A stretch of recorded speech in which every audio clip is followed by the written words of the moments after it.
এই ভাঙড়ি আছে, ভাঙড়ি রাখবে। ভাঙড়িওয়ালা এসেছে? ভাঙড়ি পুরাতন কিছু জামা কাপড় আছে বিক্রি করার দরকার ছিল। আমারও কিছু পুরাতন বই খাতা ছিল, আমি ওইগুলা রেডি করছি, তুমি তাড়াতাড়ি যাও। আচ্ছা ঠিক আছে। তাড়াতাড়ি নিয়ে এসো গো, চলে গেলাম। আগো চাচা দাঁড়াও, কি গো বাবু? পুরাতন জামা কাপড় কেন? হ্যাঁ হ্যাঁ, সব কিছু নেই, নিয়ে আসো। আচ্ছা দাঁড়াও, আমি নিয়ে আসছি। এই আছে নাকি ভাঙড়ি? এই মগ ভাঙা, বালতি ভাঙা, হারিকেন ভাঙা, প্লাস্টিকের গামলা ভাঙা। চাচা এই যে পুরাতন জামা কাপড়, হিসাব করে দেখেন কয় টাকা হবে নি। বাবা পুরাতন কিছু বই খাতা ছিল, ওইগুলো কোনে? সিঁড়ির নিচে আছে, নিয়ে আসো যাও। আচ্ছা ঠিক আছে বাবা। চাচা জামা কাপড় গুলো একেবারে নতুনের মতো আছে, ভালো করে দেখেন। বাবা আমি ন্যায্য দাম দেবো, কিন্তু 200 টাকার বেশি দিতে পারবো না। বাবা এই নাও। আরে নেন বইগুলো ওজন করেন। আলহামদুলিল্লাহ, আজকের ব্যবসাটা ভালোই হচ্ছে। দেখি তো কি কি বই আছে।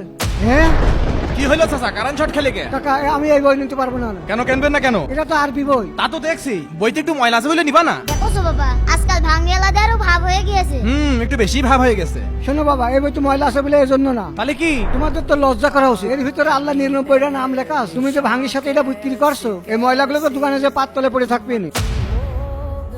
তখন ওই আল্লাহর নাম লেখা বইটাও পাততলে পড়বে না। তুমি এটা বেচতে পারলেও আমি এটা কখনোই কিনতে পারবো না। আফসোস, আমরা এই বইটা পড়ার জন্যই কিনি, আর যখন পড়া হয়ে যায় তখন আমরা এর কোনো খোঁজই রাখি না। শোনো বাবা, যদি এই বইকে সম্মান নাই করতে পারো তাহলে এসব বই কিনবা না। ধরো তোমার বই ধরো। চাচা আসলে আপনি ঠিক বলছেন, আমার উচিত ছিল এটা যত্ন সহকারে রাখা। মনি যাও, এটা নিয়ে যাও। দাদুরা, আমি কি ঠিক করেছি? কমেন্টে অবশ্যই জানাবা।